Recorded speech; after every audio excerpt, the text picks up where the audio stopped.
নমস্কাৰ, মই মজিদ। বন্ধুসকল, বলকতা চাওক আজি সন্ধিয়াৰ 7টা গুৰুত্বপূৰ্ণ খবৰ। প্ৰথমটো খবৰ, ৰাজ্যবাসীলৈ ভাল খবৰ। কাইলৈ ৰাজ্যৰ লাখ লাখ লোকৰ বেংক একাউণ্টত সোমাব চৰকাৰী ধন।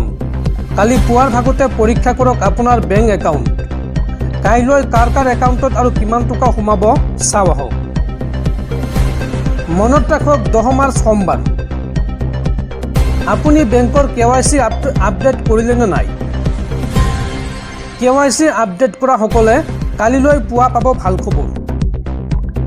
কালিলৈ পুৱাই ৰাজ্যৰ লাখ লাখ লোকৰ বেংক একাউণ্টত জমা হ'ব চৰকাৰী ধন। পুৱা 11 বজাৰ লগে লগে আপোনাৰ একাউণ্টতো জমা হ'ব এই ধন। কোনে কোনে এই ধন পাবলৈ সক্ষম হ'ব চাওঁ আহক। আপোনাৰ নাম আছেনে নাই এই তালিকাত সেই তথ্য জনাওক। জানি লওক আজিয়ে এই সন্দৰ্ভত সবিশেষ তথ্য। অৰুণোদয় আঁচনিৰ লাখ লাখ মহিলাৰ বেংক একাউণ্টত জমা হ'ব 1250 টকাকৈ। বৃদ্ধ পেঞ্চন আঁচনিৰ ধন লাভ কৰা হিতাধিকাৰী একাউণ্টতো সোমাব ধন। বিধৱা পেঞ্চন লাভ কৰা হিতাধিকাৰী একাউণ্টতো জমা হ'ব ধন। আৰু দিব্যাংগ আঁচনিৰ ধন লাভ কৰা হিতাধিকাৰীয়েও একেদিনাই লাভ কৰিব ধন। আৰু ধন লাভৰ পূৰ্বে আপুনি ঠিক কৰি লওক আপোনাৰ বেংক একাউণ্ট। আপডেট কৰি লওক KYC আপডেট কৰা সকলে কাইলৈ লাভ কৰিব টকা। পৰৱৰ্তী খবৰ, গুৰুতৰভাৱে অসুস্থ দেশৰ উপৰাষ্ট্ৰপতি জগদীপ ধনখৰ। বুকুৰ বিষত আক্ৰান্ত হৈছে উপৰাষ্ট্ৰপতিগৰাকী আৰু নিশা 2 বজাত ততাতৈয়াকৈ দিল্লীৰ এইমছত ভৰ্তি কৰোৱা হৈছে দেশৰ উপৰাষ্ট্ৰপতি জগদীপ ধনখৰক। বুকুৰ বিষত হাস্পাতালত ভৰ্তি হৈছে দেশৰ উপৰাষ্ট্ৰপতি জগদীপ ধনখৰ। জানিব পৰা মতে তেওঁক চিকিৎসকে নিৰীক্ষণ কৰি আছে। বাতৰি অনুসৰি শনিবাৰে মাজনিশা 73 বছৰীয়া জগদীপ ধনখৰে হঠাৎ বুকুৰ বিষ অনুভৱ কৰে। তেওঁৰ শৰীৰটোত কঁপনি উঠিছিল আৰু কোনো ধৰণৰ বিপদ নোহোৱাকৈয়ে পুৱতি নিশা 2 বজাৰ ভিতৰত তেওঁক এইমছ হাস্পাতাললৈ লৈ যোৱা হয়। আৰু হাস্পাতালত লগে লগে চিকিৎসালয় কৰ্তৃপক্ষই উপৰাষ্ট্ৰপতিগৰাকীক ভৰ্তি কৰে আৰু তেওঁক বৰ্তমান CCU অৰ্থাৎ ক্ৰিটিকেল কেয়াৰ অবজাৰভেশ্যনত ৰখা হৈছে। সূত্ৰ অনুসৰি জগদীপ ধনখৰ এইমছৰ হৃদৰোগ বিভাগৰ মুৰব্বী ডাক্তৰ ৰাজীৱ নৰঙৰ তত্বাৱধানত চিকিৎসাধীন হৈ আছে। আৰু ইতিমধ্যে তেওঁৰ শৰীৰৰ বিভিন্ন পৰীক্ষা কৰা হৈছে। চিকিৎসকে তেওঁক পৰ্যবেক্ষণত ৰাখিছে। চিকিৎসা পৰীক্ষাৰ প্ৰতিবেদন আহিলেই পৰৱৰ্তী চিকিৎসা পদ্ধতিৰ সিদ্ধান্ত লোৱা হ'ব। অৱশ্যে চিকিৎসালয়ৰ সূত্ৰই জনোৱা মতে বৰ্তমান তেওঁৰ শাৰীৰিক অৱস্থা সুস্থিৰ। পৰৱৰ্তী খবৰ, শীঘ্ৰেই ৰাজ্যত অনুষ্ঠিত হ'ব পঞ্চায়ত নিৰ্বাচন আৰু পঞ্চায়ত নিৰ্বাচনৰ বাবে প্ৰকাশ পালে চূড়ান্ত ভোটাৰ তালিকা। এই তালিকাত আপোনাৰ নাম আছেনে নাই আজিয়েই চাই লওক। প্ৰকাশ পালে 2024-25 পঞ্চায়ত নিৰ্বাচনৰ চূড়ান্ত ভোটাৰ তালিকা। এই তালিকাত আজিয়েই পৰীক্ষা কৰক আপোনাৰ নাম। ভোটাৰ তালিকাত আপোনাৰ নাম পৰীক্ষাৰ বাবে মুকলি কৰা হৈছে ৱেবছাইট https://ermssec.assam.gov.in। এই ৱেবছাইটত আপুনি ক্লিক কৰক বা ভিজিট কৰক আৰু তাৰপিছত 5টা প্ৰক্ৰিয়াৰে আপুনি ডাউনলোড কৰিব পাৰিব ভোটাৰ তালিকাৰ PDF। প্ৰথমতে আপুনি বাছনি কৰক জিলাৰ নাম আৰু তাৰপিছত জিলা পৰিষদ সমষ্টিৰ নাম বাছনি কৰক আৰু তাৰপিছত গাঁও পঞ্চায়তৰ নাম বাছনি কৰক আৰু তাৰপিছত ভোট গ্ৰহণ কেন্দ্ৰৰ নাম বাছনি কৰক। ইয়াৰ পিছত ডাউনলোড অপশ্যনত ক্লিক কৰক। তাৰপিছতে আপুনি ভোটাৰ তালিকাৰ PDFখন বা PDF ফাইলটো ডাউনলোড কৰিব পাৰিব আৰু লগতে ইপিক নম্বৰৰ জৰিয়তেও আপুনি আপোনাৰ নামটো চাব পাৰিব বা সন্ধান কৰিব পাৰিব। ইয়াৰ বাবে প্ৰথমতে আপুনি জিলাৰ নাম বাছনি কৰক আৰু তাৰপিছত সন্নিৱিষ্ট কৰক ইপিক নম্বৰ আৰু তাৰপিছত সন্ধান অপশ্যনত ক্লিক কৰক। তাৰপিছত আপুনি চাব পাৰিব আপোনাৰ ভোটাৰ তালিকাত আপোনাৰ নামৰ যি তথ্য সেই তথ্য আপোনালোকে চাব পাৰিব। দৰ্শকসকল, আৰু বহুতো গুৰুত্বপূৰ্ণ খবৰ আছে।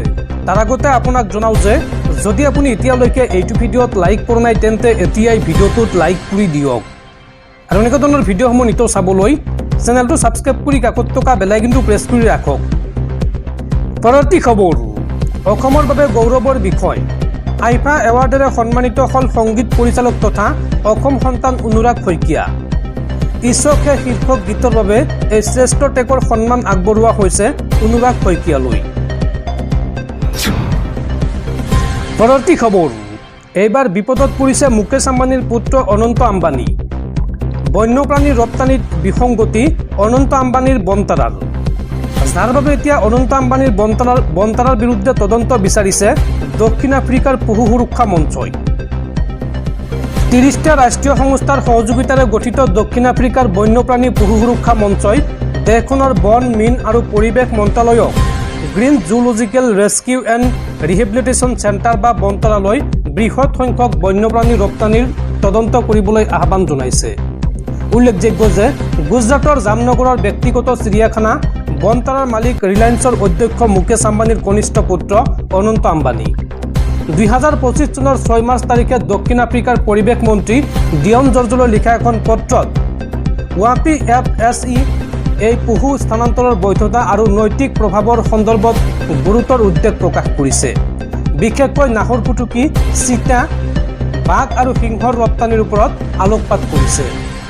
মন্ত্ৰী জৰ্জলৈ প্ৰেৰণ কৰা আৰু বন, মীন আৰু পৰিৱেশ বিভাগৰ সঞ্চালক প্ৰধান আৰু দক্ষিণ আফ্ৰিকাৰ CITES পৰিচালনা কৰ্তৃপক্ষকে ধৰি গুৰুত্বপূৰ্ণ বিষয়াসকললৈ প্ৰেৰণ কৰা পত্ৰখনত বন্যপ্ৰাণী আৰু উদ্ভিদৰ বিপন্ন প্ৰজাতিৰ আন্তঃৰাষ্ট্ৰীয় বাণিজ্য চুক্তি চমুকৈ CITESৰ উলংঘাৰ সম্ভাৱনীয়তাৰ কথা উল্লেখ কৰা হৈছে।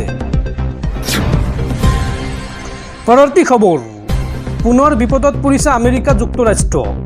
মহাশক্তিধৰ ৰাষ্ট্ৰ আমেৰিকাত পুনৰ ভয়ংকৰ অগ্নিকাণ্ডৰ ঘটনা আৰু অধিক ভয়াৱহ পৰিস্থিতিৰ আশংকাত দেশখনত জাৰি কৰা হৈছে হাই এলাৰ্ট। ইটোৰ পিছত সিটো বিপদে দেখা দিছে আমেৰিকাত। শক্তিধৰ ৰাষ্ট্ৰ আমেৰিকাত পুনৰ ভয়ংকৰ অগ্নিকাণ্ড। জুইৰ লেলিহান শিখাই আৱৰি ধৰিছে বৃহৎ অঞ্চল। কলা ধোঁৱা, বিধ্বংসী জুইক লৈ আতংকময় পৰিৱেশ আৰু প্ৰচণ্ড বতাহৰ বাবে জুই নিয়ন্ত্ৰণত আহি পৰিছে বাধা। প্ৰতি ঘণ্টাত 30ৰ পৰা 35 কিলোমিটাৰ গতিবেগত বলিছে বতাহ, যাৰ বাবে জুই নিয়ন্ত্ৰণত সমস্যাত পৰিছে অগ্নি নিৰ্বাপকৰ দল আৰু ভয়ংকৰ অগ্নিকাণ্ডক লৈ সষ্টম হৈ পৰিছে প্ৰশাসন।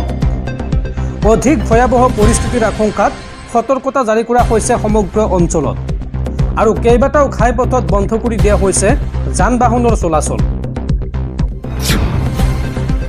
পৰৱৰ্তী খবৰ, লাখ লাখ মুছলমান লোকলৈ ভাল খবৰ।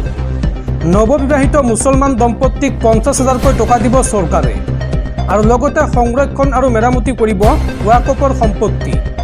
বাজেটত চৰকাৰৰ এই সিদ্ধান্তৰ পিছতেই উৎফুল্লিত মুছলমান সমাজ।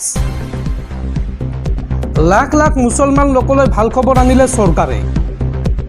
বাজেটত সংখ্যালঘু লোকৰ উন্নয়নৰ বাবে বৃহৎ ঘোষণা।